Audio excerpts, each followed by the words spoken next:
kebutuhannya juga semakin beragam ya.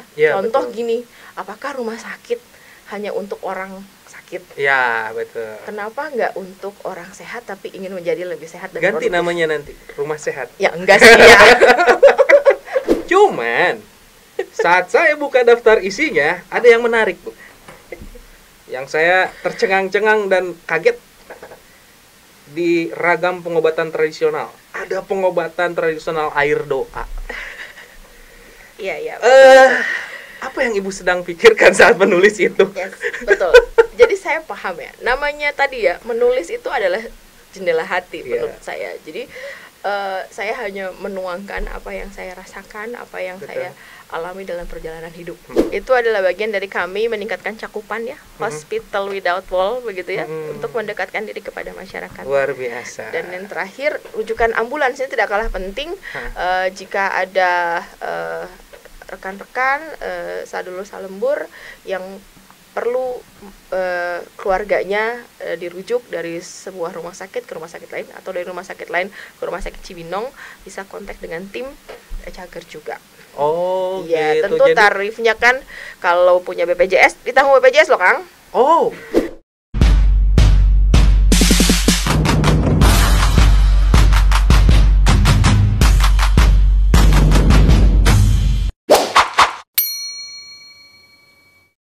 Assalamualaikum warahmatullahi wabarakatuh. Kembali lagi dengan podcast kesayangan kita, Bravo Channel Indonesia. Sadulur salembur, kumaha damang sadayana? Pastinya pada sehat. Nu aya di mana-mana pasti sarehat. Nu penting sehat heula. Soal nu lain ya kita harus usaha. Nah, kali ini kita kedatangan narasumber yang kembali fenomenal. Salah satu pegiat kesehatan sekaligus Direktur Rumah Sakit Umum Daerah Cibinong, Dr. Yuki. Halo, Kang. Alhamdulillah. Subhanallah. Selamat sore, selamat pagi, selamat siang.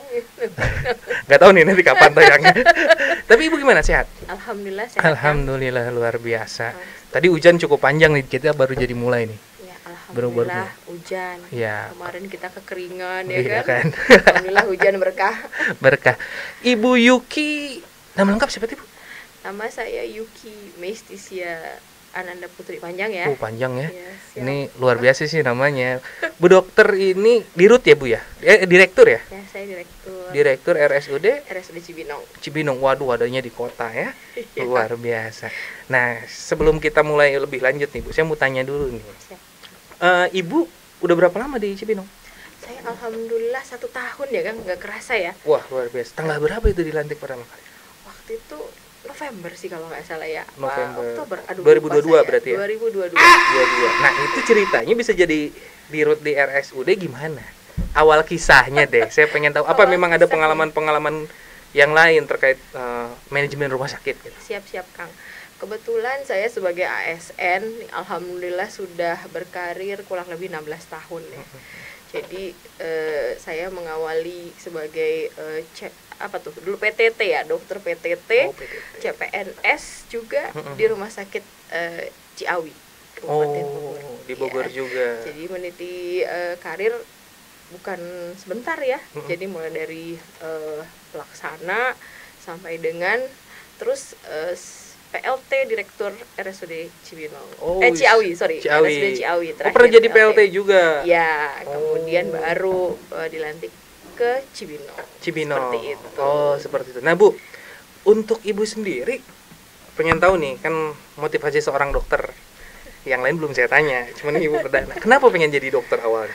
Nah, itu dia. Saya sangat percaya ya, kehidupan kita itu sudah ada suratan takdir ya. Jadi kalau dulu ditanya cita-cita nih waktu jadi anak kecil atau anak SD SMP tidak pernah terpikir menjadi dokter. Saya malah dulu pengen punya cita-cita kayak Akang nih, kayak pengen jadi jurnalis. Pengen jadi jurnalis atau kerja di hotel gitu. Karena dulu mungkin ngelihat wah asik ya. Kerjanya asik, ketemu banyak orang dan lain-lain. Tetapi ya itu tadi kembali takdir dan tentunya arahan dan bimbingan dari orang tua. Katanya perempuan lah, kalau perempuan mah jadi dokter aja katanya. Kalau sama suami nggak boleh kerja, udah praktek di garasi katanya gitu. Lulus kuliah emang tahun berapa? Ya, saya masuk fakultas kedokteran itu angkatan 97, Universitas Diponegoro. Selesai kalau nggak salah 2003 ya. 2003. Iya. 2003 saya masih SMP kalau saya.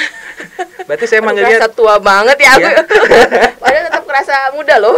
Berarti saya manggilnya Teteh aja kali ya. Siap, biar enak gitu. Iyalah. Biar siap. Nah, Teh dokter. Nah, jadi Teh dokter nih. Siap. Waktu kan ini lulus kuliah nih. Setelah lulus kuliah berpikir saya pengen jadi ASN. Ya. Iya dong. Eta kumaha? Dokter ASN juga lah. Nah, itu juga aneh, Kang. Kumaha? Saya mungkin satu-satunya waktu itu di rumah sakit Ciawi ya. Jadi dokter PTT yang nggak pengen jadi ASN. Mungkin dulu kalau Bapak mah kayaknya tahu tuh. Harus tadi perjalanan saya ya kan. Dulu nggak pengen jadi PNS jujur, sampai tes aja tuh berkas dikejar-kejar.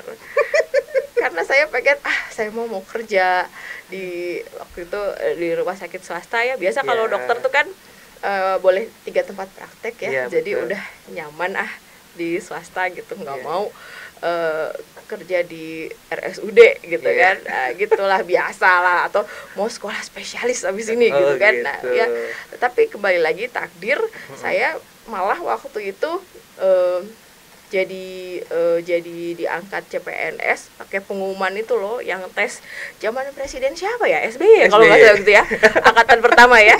Udah perasaan ngisi, udah pokoknya diisi gitu kan ya. Jadi pas pengumuman pun Kang, seru waktu itu. Hari itu semua orang kayaknya udah mantengin koran ya kalau nggak salah ya. Betul. Kayak pengumuman kan, saya habis lepas jaga, saya pulang gitu, ditanyain, Ki, teman-teman saya semua, Ki, kamu nggak nungguin pengumuman? Nggak bakal keterima. Saya pulang, habis jaga malam saya mah, namanya junior dulu kan ya. Junior kan jaga malamnya sering banget kan. Akhirnya saya pulang, tidur. Begitu tidur ditelepon bolak-balik, kan dulu mah belum ada handphone ya. Jadi telepon rumah. Terus saya dibangunin gitu sama yang di rumah. Mbak, diteleponin dari kantor gitu. Terus begitu saya angkat, kenapa Pak? Saya waktu itu dari kepegawaian, pejabat pegawaian. Kenapa Pak? Saya bilang gitu, abis jaga nih ngantuk gitu. Mbak cepetan balik gitu, keterima PNS. Jadi ceritanya seperti itu. Saya malah bingung, lah berarti saya selamanya di Kabupaten Bogor gitu pertanyaan saya. Jadi saya sangat percaya itu tadi Kang ya. Memang semua sudah diatur. Oleh Allah, kita tinggal menjalani saja. Berarti Ibu diantar takdir ya? Karena udah dari cita-cita, bayangin aja, boro-boro pengen jadi dokter ASN atau dokter PNS ya, jadi dokter aja nggak mau sebenarnya. Pengen jadi jurnalis katanya. Nah makanya hari ini mungkin, ini nih takdir juga mempertemukan saya dengan rekan-rekan jurnalis ya, keren ya kan, mudah-mudahan bisa memberikan manfaat ya Kang ya. Amin. Emang enak Bu jadi jurnalis daripada jadi dokter. Jurnalis mah jalan-jalan dulu kan. Mungkin itu tadi ya. Kenapa tidak dikabulkan ya? Tapi kemuliaan Bu, dokter itu punya satu kemuliaan yang jurnalis nggak punya. Ya, minimal menjadi manusia yang bermanfaat. Betul. Buat keluarga dan masyarakat, itu aja sih ya. Benar. Nah Bu, sekarang kan udah jadi direktur nih di Cibinong ya kan, rumah sakit yang notabene ada di tengah penduduk yang homogen ya berarti ya. Betul. Iya kan, bermacam ragam, bermacam suku, bermacam kasta sosialnya. Tantangannya apa yang paling sulit setelah 1 tahun menjalani jadi direktur nih? Tantangan kalau bagi saya nggak ada yang sulit Kang. Alhamdulillah sih ya. Menurut saya rumah sakit Cibinong itu sebagai rumah sakit rujukan ya, mungkin terbesar di Kabupaten Bogor karena merupakan rumah sakit rujukan regional. Memang harus memberikan kebermanfaatan yang luar biasa. Kalau saya itu, jadi saya anggap tantangan, tapi itu ya memang sebuah keharusan ya, wajib tugas kita adalah melayani masyarakat. Kalau mengenai beragamnya masyarakat yang membutuhkan layanan di rumah sakit Cibinong, tentunya itu juga harus kita persiapkan. Artinya mulai dari layanan yang wajib. Kebetulan kami jadi pengampu 8 layanan Kang, 8 layanan wajib, layanan unggulan. jantung, stroke, ada jantung diabetes, juga? Ya semua itu ada layanan unggulan kami gitu ya. Nah selain itu juga memang harus memberikan diversifikasi ya atau pembeda ya yang tidak dimiliki oleh rumah sakit lain ya. Sebagai pilihan masyarakat ya. Karena kan tentu masyarakat modern ini kebutuhannya juga semakin beragam ya. Contoh betul. Gini, apakah rumah sakit hanya untuk orang sakit? Ya betul. Kenapa nggak untuk orang sehat tapi ingin menjadi lebih sehat dan ganti produktif? Namanya nanti rumah sehat. Ya enggak sih ya. Wah itu kayak ya. Tetapi itu kan ada dalam layanan rumah sakit tuh ada 4 pilar istilahnya Kang. Promotif, preventif, kuratif, rehabilitatif. Jadi saya mencoba menghadirkan itu di Rumah Sakit Cibinong sebagai rumah sakit terbesar. Harus paripurna, ada layanan promotif preventif, pencegahan dan edukasi, ada juga kuratif pengobatan, dan juga ada rehabilitatif ya, seperti rehab medik dan lain-lain. Itu aja Kang. Nah, untuk pelayanan sendiri Bu, misalkan administrasi kesehatan nih, di Cibinong sekarang seperti apa? Maksudnya Kang? Saya mengingat jadi zaman dulu Bu, saya pernah ke rumah sakit Cibinong ini saat almarhum ibu saya masih sakit tuh dulu. Iya. Sekitar tahun 2010 mungkin. Siap. Nah sekarang perubahannya seperti apa? Mungkin mengenai administrasi, misalnya pendaftaran dan ya, baik. Jadi kami rumah sakit daerah Cibinong tentunya seperti rumah sakit daerah lain ya. Untuk pendaftaran kami sudah ada pendaftaran online. Jadi nggak perlu lagi ngantri subuh-subuh. Itu kan pertama ya. Jadi silahkan download aplikasi JKN Mobile. Karena memang dari BPJS Kesehatan juga sudah punya aplikasi yang sangat mudah. Silahkan download. Kemudian kita bisa lakukan registrasi tanpa harus datang sejak subuh dan lain-lain. Nanti dari aplikasi sudah bisa dilihatkan kapan harus datang. Kemudian juga sudah terintegrasi dengan rekam medik rawat jalan, namanya iCare. Jadi itu sudah bisa dimanfaatkan. Tapi saya paham tidak semua ya masih ada juga kan. Soal melek teknologi kan ini. Iya, masih ada juga yang belum bisa memanfaatkan teknologi informasi. Jadi silahkan datang saja seperti biasa. Ada pendaftaran dan juga kita bisa bantu untuk download aplikasi JKN Mobile dengan adanya petugas-petugas duta JKN. Jadi bisa dibantu gitu. Jadi nggak perlu ribet lagi lah ya. Ya. Kemudian kami juga selain menyediakan layanan untuk BPJS, juga asuransi. Jadi kita juga sudah bekerja sama dengan banyak sekali asuransi. Dan kami punya pavilion khusus ya untuk pavilion swastanya, namanya Pavilion Azelia. Nah supaya itu seperti apa sih spesifikasinya Azelia ini? Jadi pelayanan yang mengurusi non BPJS atau seperti apa? Jadi untuk pendengar ya, Sadulur Salembur untuk sadulur Salembur yang memiliki asuransi di luar BPJS atau mau bayar pribadi, itu silahkan, ada namanya Pavilion Azelia. Ada pavilion rawat jalan eksekutif ya, untuk rawat jalannya, kemudian rawat inapnya ada juga. Malah sekarang boleh nggak disepil tuh, ada instalasi hanya kita yang punya di Jawa Barat. Apa tuh Bu? Instalasi pelayanan kesehatan tradisional komplementer Bogor HD. Untuk memberikan pilihan yang lebih bervariasi. Bogor HD namanya? Yes. Kunaon Bogor HD disebutnya? HD apa tuh artinya? Bagus HD. Iyalah. Tentunya kami berharap tadi ya, tidak hanya untuk melayani sadulur salembur yang sakit, tapi juga fungsi rumah sakit tadi ya, health prevention. Bagi yang sehat, ingin lebih sehat, ada konsultasi gizi, ada konsultasi agro herbal, atau ada konsultasi yang lagi kekinian sekarang, mental health ya. Mental health. Penyakitnya generasi Z sama milenial itu. Ada klinik hipnoterapi. Wah. Mudah-mudahan bisa memberikan manfaat daripada curhat di medsos ya. Iya benar. Mending curhat ke dokter. Ke dokter psikologis yang ada di kita. Iya, betul. Dan juga akupuntur ya. Tadi akupuntur juga ada ya. ya. Nah, Bu, kalau ngomongin rumah sakit pasti ngomongin fasilitas. Ya. Fasilitas kesehatan. Bisa menampung berapa pasien sekarang di Cibinong? Kalau rawat inap kami itu 560 lebih. Ya. Jadi tentu bervariasi, ada rawat inap untuk dewasa, anak, melahirkan, dan juga bed untuk rawat intensif ya. Seperti itu. Oh gitu. Intinya sudah sebutnya? Representatif lah ya. Ya, daripada mungkin 2010 lalu. Memang perkembangannya luar biasa, ya. Cukup pesat. Itu tentu tidak lepas dari dukungan pemerintah daerah dan pimpinan-pimpinan Cibinong terdahulu tentunya, ya kan?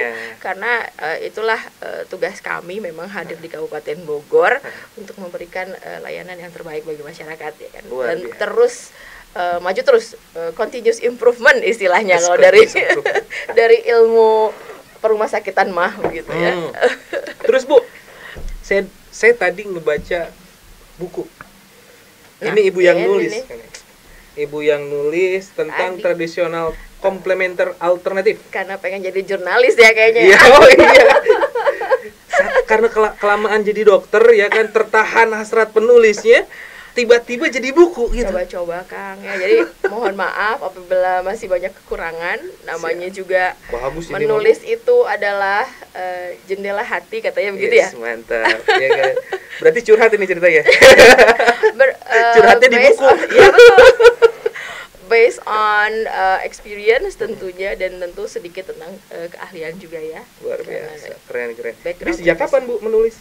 Cukup lama sebenarnya nulisnya, cuman hanya kemarin terpatik karena wah kayaknya harus sekarang nih gitu kan ya. Nah, jadi, Bu, saya lupa nih, ada satu pertanyaan lagi. Siap. Yang menarik. Kemarin itu sempat ada yang keluh kesah. Oh baik. Bukan tentang kesehatan di Kabupaten Bogor, tapi global, bahkan dunia ya. Siap. Yang ngerasa bahwa ada apa sebutnya? Privilege, bukan privilege ya kalau saya sebutnya. Intinya ada dokter yang lebih spesial di rumah sakit sehingga dia itu lebih dominan di situ. Kalau Cibinong sendiri gimana? Oh, rasanya gini ya, kalau saya melihat bahwa kami profesi dokter itu tentu memiliki tanggung jawab karena kami disumpah, dan tentu saya sebagai pimpinan di Rumah Sakit Cibinong dengan teman-teman sejawat dokter misalnya khususnya gitu ya, kita melakukan pendekatan ini aja lah, pendekatan kesejawatan. Kita semua sudah disumpah. Tentu niatan kita, kalau bilang bahasa hukum tuh katanya mens rea gitu ya. Ya ini soalnya saya agak salah jurusan juga sih sekolahnya ya. Itu tentu kita ingin memberikan pengabdian yang terbaik bagi masyarakat gitu, karena dokter adalah profesi yang mulia. Begitu juga dengan profesi lain. Karena rumah sakit itu Kang adalah sebuah organisasi yang kompleks. Artinya karyawan kita banyak. Ya, pasti. Kalau Cibinong tuh 1.500 lebih. Dengan pelayanan yang 24 jam kan luar biasa tegaknya ya. Pasti. Mulai dari rekan-rekan cleaning service sampai dengan dokter spesialis. Bagaimana kita bisa bekerja bersama-sama. Nah, itu yang penting. Kerja sama bukan sama-sama kerja gitu. Ya, kerja sama ya. Berarti ya, kerja kan? Tim poinnya nah, itu ya. Kalau saya ibaratkan tuh seperti orkestra Kang. Saya bawanya begitu aja. Betul. Bahwa mudah, simpel, bahwa seperti orkestra, ada yang tugasnya main bass, ada yang tugasnya main cello, biola dan lain-lain. Tapi kan kalau diharmonisasikan semua jadi musik yang indah. Nah, itu kira-kira itulah yang kami coba lahirkan di Rumah Sakit Cibinong. Betul. Berarti Ibu juga belajar sama Mozart ini. Mantaknya salah jurusan deh. Salah jurusan ini harus jadi. Memang harus jadi jurnalis kayaknya ditakdirkan ya. Bu, kembali deh ke buku Ibu. Saya ini dari tadi ngelihat buku hijau, warnanya menarik depannya, memadukan pengobatan tradisional dan modern dengan ikhtiar holistik bagi kesehatan masyarakat. Cuman saat saya buka daftar isinya, ada yang menarik, Bu. Yang saya tercengang-cengang dan kaget. di ragam pengobatan tradisional ada pengobatan tradisional air doa. Iya. Apa yang ibu sedang pikirkan saat menulis itu? Yes, betul. Jadi saya paham ya. Namanya tadi ya, menulis itu adalah jendela hati menurut saya. Jadi saya hanya menuangkan apa yang saya rasakan, apa yang saya alami dalam perjalanan hidup. Kita tidak boleh menafikan ya bahwa kita lahir dan besar di Indonesia dengan segala keragaman budaya, ya nggak? Kemudian ada pengobatan modern yang sekarang kita kenal, dan itu yang saya pelajari bertahun-tahun. Tapi kita tidak bisa, buku ini kan hanya saya ingin menyajikan ya keberagaman itu, bahwa ada loh masyarakat Indonesia yang meyakini bahwa gak usah ketemu dokter deh ya, kalau anak panas gitu ya, udah bawa ke ustadz atau maaf ya mungkin orang yang dituakan, orang yang kita anggap guru, kasih air pulang sembuh, ya kan, ada kan? Betul. Nah, oleh sebab itu di buku ini saya hanya ingin menggambarkan bahwa itulah kearifan lokal yang kita miliki. Jadi kami tentu sebagai tenaga medis yang sudah belajar sekian tahun ya, mumet kalau nggak lulus ngulang lagi gitu ya. Tapi kalau makanya saya menghadirkan seperti ini, mari kita padukan gitu. Pengobatan modern yang kita pelajari sebagai bagian dari profesi, tetapi juga ada ruang di mana kita justru harus memberikan edukasi kepada masyarakat. Pengobatan-pengobatan seperti itu ada tumbuh subur di Indonesia, tapi jangan tinggalkan pengobatan modern. Mari hadirkan pengobatan itu sebagai komplementer atau pelengkap. Kira-kira begitu Kang bukunya. Ya kan, kalau sudah kita bilang itu nggak ada, ya memang secara keyakinan saya sebagai dokter nggak pernah diajarin Kang gimana nyembuhin pakai air gitu ya. Nah, tapi kan seperti itu. Kalau dan itu hak pasien. Betul. Kita kan nggak bisa. Kalau dokter sekarang itu nggak bisa lah datang pasien, maaf ya. Terus udah gitu, iya Ari Kamarima udah sehat katanya, udah dikasih air. Kan kita nggak boleh loh. Apalagi kita hidup di lingkungan yang sangat beragam ya. Betul. Ada masyarakat tradisional, ada itu. Ya kita kan harus ya begitu. Ya udah deh. Kita harus memberikan edukasi yang baik ya. Yang mah enggak itu mah ya di luar medis, tetapi anak ibu tentunya harus dikasih obat penurun panas kan begitu supaya tidak kejang. Nah itu loh kira-kira saya mencoba menghadirkan. Kalau kita udah alergi duluan kan betul, jadi kurang sulit memberikan edukasi kepada masyarakat. Cuman masalahnya ibu ini kan SH ya kan, MHKS juga, dokter juga, kunaon ujung-ujungna cidoa Bu. Nah, iya itulah. Awal ceritanya seperti itu. Jadi sebenarnya yang pengen saya lebih dalam lagi adalah ini bukan hanya pengobatan tradisional. Kan tadi Ibu bilang bahwa menulis itu adalah jendela hati. Ini ada jendela hatinya nggak nih di pengobatan tradisional dengan air doa? Ya, itu tadi kan untuk maksud saya keyakinan itu ada di seorang dokter. Saya tidak membuat itu mengeneralisir semua dokter ya. Tetapi bagi saya pribadi, kebetulan saya dibesarkan ya kan di lingkungan yang seperti itu, ya kan ada juga keluarga yang meyakini hal tersebut. Dan kalau saya prinsipnya tadi ya seperti judul buku saya, yaitu ikhtiar. Ya betul. Ya kan, ikhtiar. Kita tidak pernah tahu seperti halnya takdir ya, bahwa dokter pun diberikan ilmu, diberikan pikiran, kemampuan untuk belajar. Itu kan semua adalah doa, karunia Allah, dan tentu tidak lepas dari doa orang tua. Itu utamanya. Iya kan? Luar biasa. Jadi saya merasa tentu kehidupan kita itu tidak akan lepas dari takdir Allah dan tentu doa. Jadi ya kita mungkin bisa memberikan pengobatan modern itu tentu akibat ya kemampuan kita, diberikan kemampuan kan oleh Allah untuk bisa mempelajari ilmu tersebut. Tapi Bu, ini sedikit kontras antara pengobatan herbal atau tradisional dengan pengobatan modern yang identik dengan lebih saintifik ya, lebih saintifik ketimbang yang herbal ini, kembali lagi ke air putih tersebut, saintifiknya seperti apa. Nah, cuman itu para ahli lah nanti yang ngomong, tadi para profesornya. Betul, menulis buku ini sebagai kita mencoba memadukan, ya kan? Seperti judul yang memadukan, mana yang tradisional, mana yang modern. Dan tentunya ya saya sebagai medis, saya tetap menekankan itu sebagai complementary therapy. Betul. Jadi kalau Sadulur Salembur pengen lebih tahu jelas terkait pengobatan tradisional di buku ini, silahkan khususnya hubungi air putih. Nanti hubungi nomor telepon yang di bawah, nanti kita cantumkan. Boleh, nih. Nanti kita kirim ya, Bu? Boleh, silahkan. Biar masyarakat tahu sebenarnya bahwa pengobatan medis itu bukan terkait saintifik saja. Kadang-kadang ada orang yang bisa diobatin tapi tidak terdeteksi obatnya itu karena apa. Itu unik, Bu.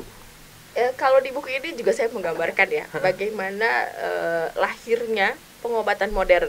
Oh, di sini juga ada? Iya, sedikit. Ya, okay, jadi kita kan tahu ya dulu pengobatan modern itu lahir misalnya di Eropa, ya kan? Kemudian juga di Asia itu ada yang namanya traditional Chinese medicine.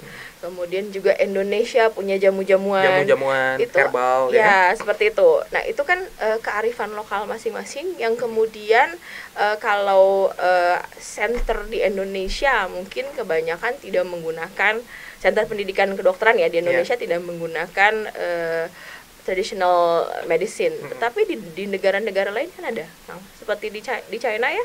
Mereka sudah kombinasikan kearifan lokal Cina dengan pengobatan modern. Saya di rumah juga dikombinasiin, Bu. Oh gitu ya? Godogan sama paracetamol. Nah, untuk itu saya boleh ya sekalian spill ya. Siap. Di Rumah Sakit Cibinong tadi supaya tidak halu istilah anak sekarang betul. Nanyanya ke Mbah Google gitu ya. Sebenarnya daun mengkudu itu fungsinya apa gitu ya? Atau kalau hipertensi minum apa? Nah, sebenarnya di dunia kedokteran modern saat ini, di mana kita belajar dari pandemi COVID khususnya, istilahnya sistem ketahanan kesehatan, kita mulai membuka diri dengan adanya obat-obat herbal yang tersertifikasi atau kita sebut fitofarmaka. Jadi itu sudah ada, Kang. Jadi ada tempat-tempat, aku nggak bisa sebutin mereknya ya, tetapi kalau kita ke apotek, iya betul. Kawan-kawan boleh tuh. Iya, kalau jadi sponsor boleh disebutin, Bu.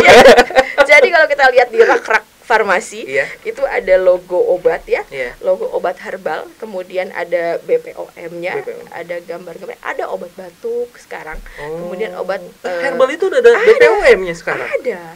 Makanya justru kita jangan tergoda untuk nggak jelas ya beli beli obat herbal ditawarin dari mana ya kan, kita justru tidak tahu kandungan realnya seperti apa. Saya pernah tuh minyak, Bu ya. Nah, yang suka ada di pinggir-pinggir jalan kan. Iya. Diolesin anget, Bu. Ya gitu kan? Ya? Saya beli dong. Siap. Saya bawa pulang. Saya olesin melepuh saya, Bu. Nah, itu kan itu bahaya. Nah, bahaya kan malah. Betul, kan bahaya. Kita tidak tahu. Nah, di klinik kami Bogor HD itu ada dokter memang yang sudah mempelajari atau memiliki sertifikasi untuk agroherbal. Tentu obat-obat yang digunakan juga fitofarmaka dan sebagai pelengkap kembali lagi ya kan.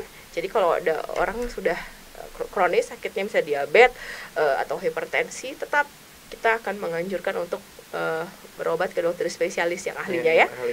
Tetapi jika ingin mendapatkan pilihan daripada nanya-nanya tadi ya kemana-mana, akan diberikan pilihan fitofarmaka yang tepat. Jadi di RSUD Cibinong ini sudah ada tempat untuk konsultasi terkait herbal. Ya, namanya jadi tadi masyarakat itu ini di Google katanya mengkudu bisa menurunkan darah tinggi. Iya. Wah, tapi saya kurang yakin nih. Datanglah ke Cibinong.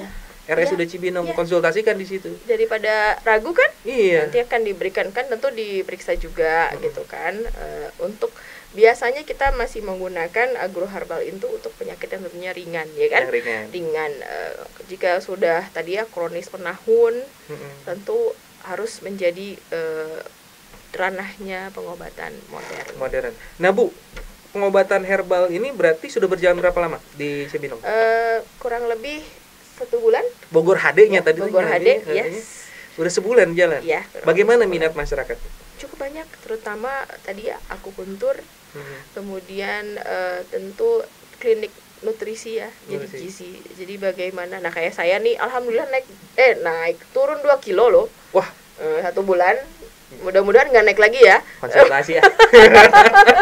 Karena tadi di ranah health prevention atau pencegahan penyakit, tentunya jika kita memiliki gaya hidup ya, lifestyle atau fast food terus makannya gitu kan. Kita tentu dengan menjaga makanan kita, menjaga pola hidup, kita bisa meningkatkan kualitas kesehatan kita. Yang sudah sehat jadi tambah sehat gitu ya. Better health, better tomorrow, katanya gitu. Slogannya. Oke Bu, siap. Terakhir deh, saya mau nanya ke Ibu. Ini agak akan mencengangkan masyarakat Kabupaten Bogor. Pertanyaannya adalah di Cibinong kan ada herbal nih, ada pengobatan tradisional. Ini saya mau ngomongin persentase. Lebih banyak mana? Tradisional, herbal atau modern saat ini? Tentunya modern. Modern. Lebih masih dominan itu. Tentu, karena fungsi kami sebagai rumah sakit rujukan tentunya tidak bisa lepas dari apalagi kami harus menjadi pengampu 8 layanan unggulan ya. Itu jadi tentu itu porsinya yang paling besar. Paling besar porsinya. Betul.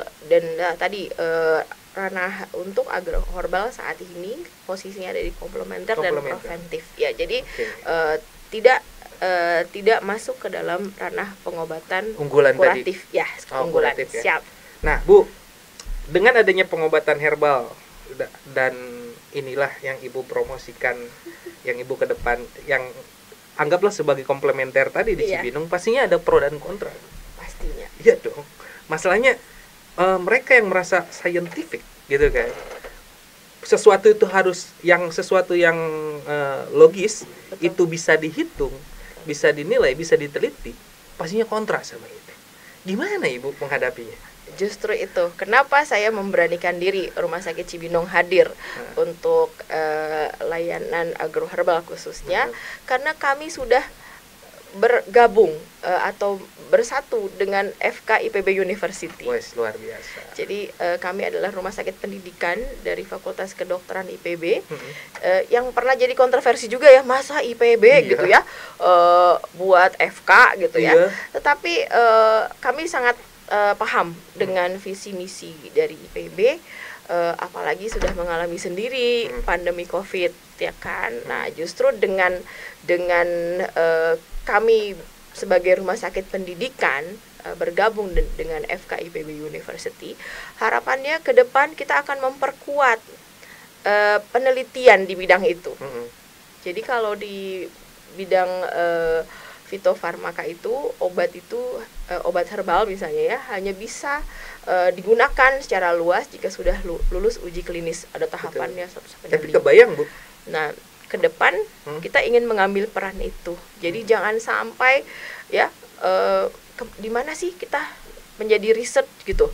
Nah, Cibinong itu ingin hadir sebagai tempat riset ke depan untuk pengembangan ilmu pengetahuan. Tapi keren itu Bu. Saya bayangin gini. Bagaimana nanti justru ini lebih ke arah industrial nantinya. Maka bakal banyak petani herbal. Ya, ekonomi bakal kebangun tuh. Tanah-tanah kosong semua ditanaman eceng gondok. Kok jadi eceng gondok? Apa namanya? Kumis kucing. Eceng gondok mah di air ya. Kumis kucing Bu. Ditanemin tanaman-tanaman herbal, dan kebayang sama saya itu bakal jadi industri ke depannya. Kalau tadi semua insan medis menjadikan pilihan alternatif pengobatan masyarakat. Keren itu. Jadi saya pernah Kang ngobrol-ngobrol ya. Kabupaten Bogor ini kan sangat luas ya. Kemudian padat penduduk ya. Ya itu tadi, kalau hal ini bisa memberikan sumbangsih kepada dunia kesehatan, tentunya inginnya berdampak kepada masyarakat ya. Tidak hanya dari segi perekonomian gitu ya, tetapi juga paling kuat tuh istilahnya kalau di keluarga tuh kesehatan keluarga ya kan. Ya betul. Dulu tanaman toga. Nah, gitu. Jadi ada 2 efek ya sebenarnya yang kita harapkan. Pertama, penjagaan atau peningkatan kualitas kesehatan keluarga, dan satu lagi mudah-mudahan bisa membawa perkembangan perekonomian ya. Betul, bisa juga itu Bu. Masalahnya ini kan program Ibu PKK nih sebenarnya Bu. Banyak ibu-ibu PKK yang sudah mulai menanam toga tadi. Ada pokjanya ya. Ada pokjanya. Betul. Jadi teman-teman di PKK juga kalau pengen lebih tahu fungsi herbal bisa tuh ke Cibinong konsultasi. Siap. Kami juga memang sudah sosialisasi bertahap dengan ibu-ibu PKK, terutama di wilayah kami. Nanti ke depan mudah-mudahan itu bisa berlanjut ya Kang. Luar biasa. Iya. Nanti ke depan saya tunggu buku ramuan herbal nih dari Ibu. Itu saya harus tentu saja, saya juga dalam proses belajar. Yeah. Jadi saya merasa kita sebagai manusia yang tentu kemudian punya profesi apapun itu profesinya harus terus belajar ya, mengembangkan diri. Itu sedang saya pelajari. Nanti saat itu sudah siap tentunya saya akan mencoba menulis. Nanti ada jurusan baru Bu berarti di kuliahan apoteker herbal. Nah, boleh mungkin sedikit spill universitas atau fakultas kedokteran khususnya IPB University juga memang mempunyai kurikulum yang cukup spesifik, ada agroherbal di dalamnya. Agroherbal. Jadi ada Kang, dan itu apoteker gitu, sekelas kayak gitu. Apa dokter? Dokter yang kemudian ada mata kuliah tentang agroherbal dan agromaritim. Itu ada memang.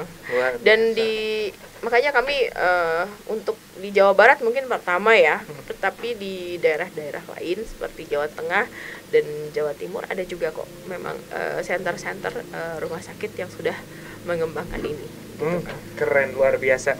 Nah, boleh. Sebelum ke yang lain nih, sebelum yang lain, ada lagi nggak yang pengen Ibu sampaikan? Mungkin yang seru-seru nih. Ya, mumpung kita hari ini ditakdirkan untuk bertemu ya Kang, mudah-mudahan bisa memberikan manfaat bagi masyarakat. Betul. Kami juga punya layanan unggulan namanya Cager Kang. Kalau tadi Bogor HD, berikutnya Cager gitu ya. Entah Cager. Cager adalah layanan telemedicine, rujukan dan home care. Jadi bagi salembur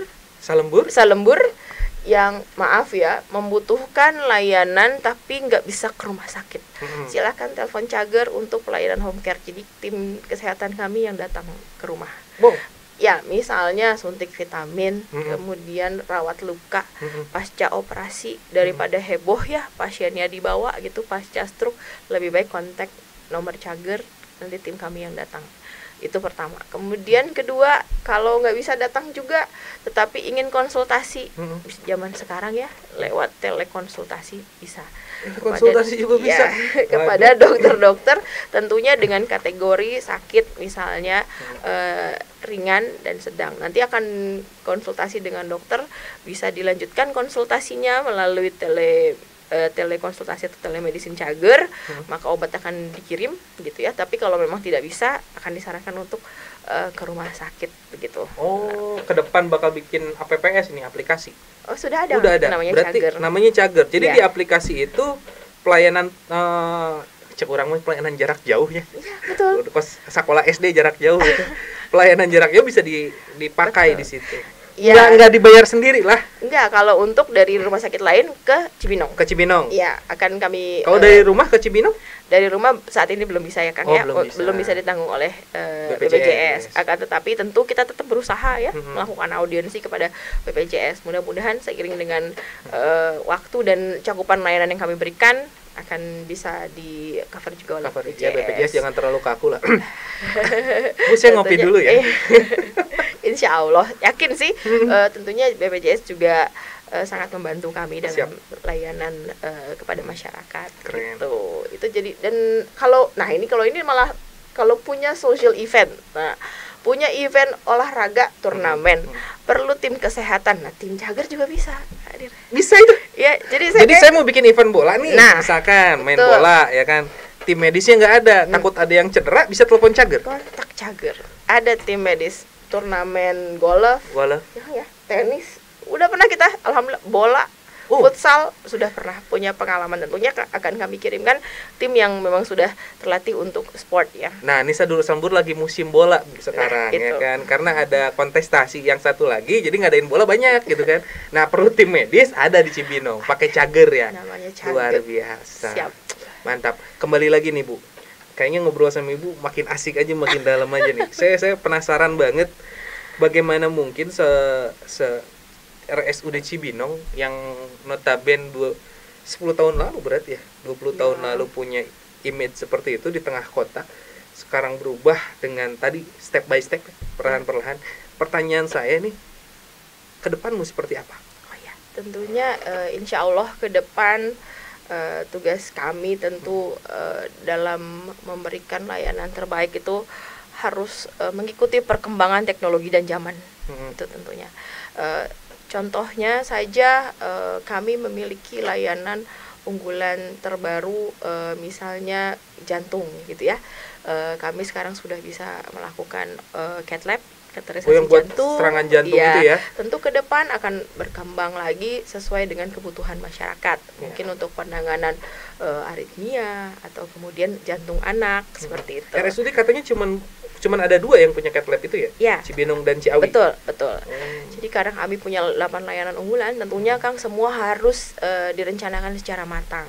Termasuk mungkin nanti ke depan apabila terjadi pandemi ya, amit-amit ya. Jangan lagi deh. Karena kami bekerja sama dengan IPB, punya kekhususan, ada ahli-ahli di bidang kesehatan hewan dan kesehatan lingkungan. Kami mewujudkan pelayanan kesehatan yang berbasis One Health.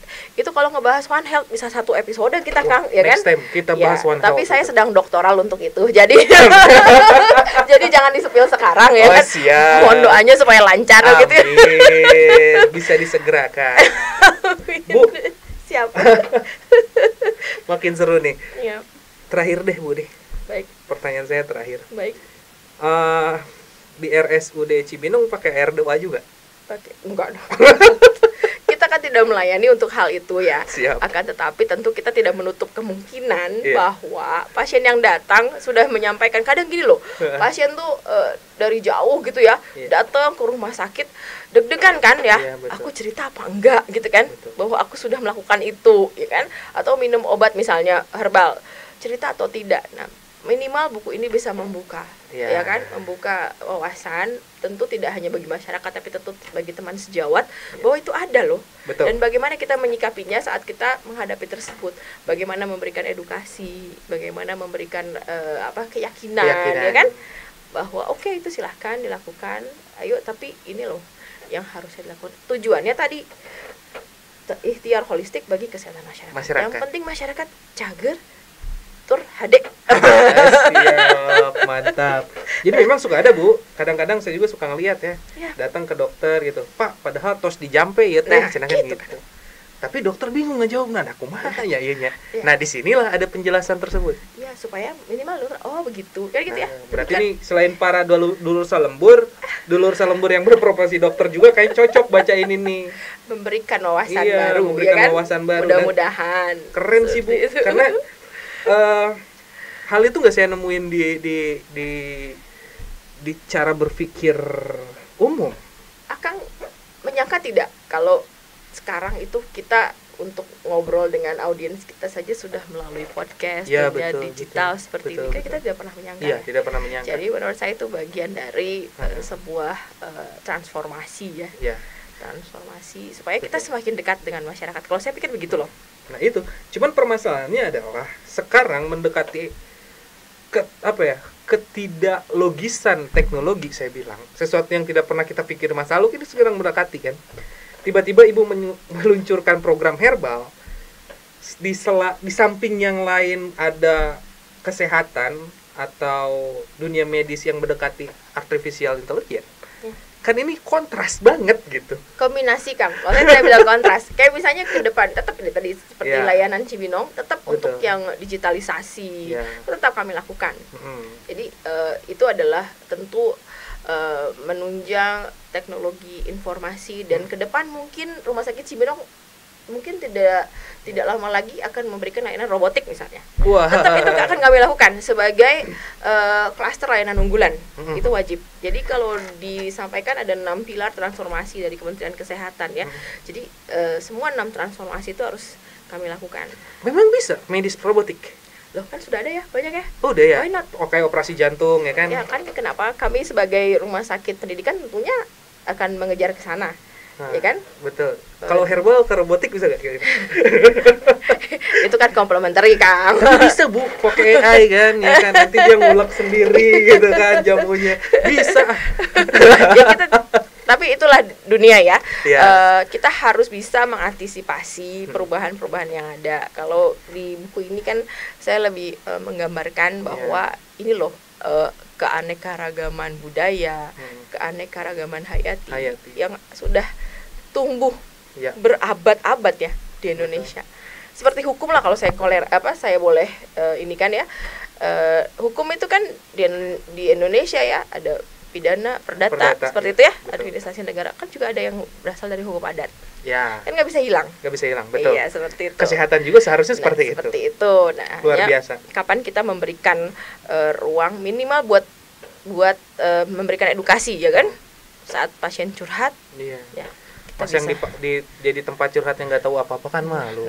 Kasihan maksudnya. Kasihan kan, kita harus memahami rasanya dia loh. Jadi kalau dulu dosen-dosen saya suka bilang, datang ke rumah sakit itu seperti datang ke rimba, di mana kita tidak tahu. Iya nggak, bener nggak? Karena ada gap pengetahuan antara pasien yang datang dengan kami memberi pelayanan kesehatan. Nah, betul. Mungkin ada baiknya dengan meningkatkan pengetahuan kami seperti ini kepada pengetahuan di luar medis, kita bisa menyelami, bisa memberikan empati kepada pasien kita. Ya, masyarakat. Kan kadang-kadang dokter nih datang pasien gula kan, wah ini glukosanya bu katanya, bingung kan? Glukosa naon gitu. Nah, kita cari bahasa-bahasa alternatif gitu. Betul, kan. Itu bagian, salah satunya seperti itu. Ya, bagian dari edukasi. Terus nanti saat ditanya, iya saya mah udah ngegodok kayu manis, ngegodok sambiloto kan gitu ya.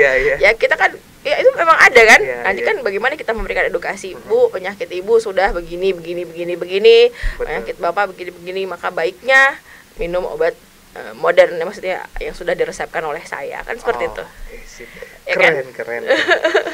Oke Bu, keren pembahasan kita kali ini. Next time mudah-mudahan bermanfaat ya. Pastinya bermanfaat karena ini dalam banget. Sampai saya bilang, wah kayaknya bedah buku asik nih di sini nih. Boleh Bang. Bedah buku kita bahas isi buku Ibu. Mau itu storytelling atau mungkin nanti bareng kita ngobrol. Boleh, Bangga. Biar masyarakat bahwa tahu sebenarnya pengobatan tradisional, modern, bahkan nanti mungkin saya sebutnya super atau ultra modern, itu bisa dipadukan. Atau metaverse ya katanya ya. Bu, kalau metaverse kan, itu saya juga bingung loh. Kalau kita baca kan bingung ya, bagaimana dunia kedokteran medis yang sekarang kemudian menjadi metaverse. Tapi kita nggak pernah tahu ya what lies in our future ya sebenarnya ya. Tapi kan kalau metaverse itu, wah, dalam ya, nanti kita buka lagi tadi, metaverse. Ya kan? Iya. Why not? Kita ya, coba. Kalau nanti kita bahas lah. Tapi kalau menurut saya metaverse itu terlalu digital banget, Bu. Jadi orang sakit itu bisa konsultasi di Meta, kan lucu itu, keren banget. Ya kan? Kalau sekarang kita nganggapnya kayak nggak masuk akal ya. Saya nongkrong sama teman-teman kan udah jarang ketemu nih, sama teman-teman main lah. Nongkrong di Meta, Bu. Ya kan? Bingung ya? Bingung gimana cara nongkrong di Meta. Tapi saya nongkrong di Meta. Ada pribadi saya yang lain di Meta gitu. Nah itu ke depan nanti kita bakal lebih serem lah. Bakal lebih serem lah. Nah, makanya untuk generasi Z kalau kena mental health datang ke rumah sakit Cibinong, ada hipnoterapi. Tetap. Kalau saya Bu, penyakit paling parah itu bisul. Oh gitu ya? Iya. Kalau sekarang mental health. Iya kan. Saking pusingna ku dunia gitunya. Loba teuing mikiran dunia, putus asa. Bu, saya pengen bunuh diri aja. Bunuh diri, minum jamu godok, nambah sehat. Itu generasi Z lucu lah intinya. Tapi ya itulah, kami hadir untuk segala persoalan, mudah-mudahan bisa memberikan solusi. Oke, siap. Bagi teman-teman yang membutuhkan layanan psikiatri ya. Mantap. Tempatnya juga enak kok, tidak menakutkan, insya Allah. Jadi nggak kayak datang ke rumah sakit lah. Udah harejo sekarang di Cibinong. Harejo teh apa kan? Menghijau gitu ya. Suasananya kan. Kan tidak menyeramkan, harejo berarti. Oh iya, kami punya taman-taman healing. Kalau mau main ke rumah sakit Cibinong. Ada taman herbal, taman healing ya kan? Asik tuh podcastan kayaknya di taman-taman ya. Iya, boleh juga. Keren ya. Dari tim Humas silakan. Keren ya. Boleh. Siap. Oke, Bu. Sementara seperti itu. Ya, terima kasih banyak. Sama-sama, Terima kasih banyak, Kang. Sehat-sehat selalu. Siap. Ibu G sehat selalu, sukses selalu. Amin, sama-sama. Cibinong makin maju, bukunya nambah banyak orang yang baca. Amin. Kalau ada PDF-nya juga boleh nanti di-share. Boleh, siap. Link pembelian PDF-nya dan segala rupanya gitu ya. Boleh. Intinya sukses terus lah Bu. Amin, sama-sama Kang. Sukses terus. Dan kita pamit. Baik, ke Sadulur Salembur.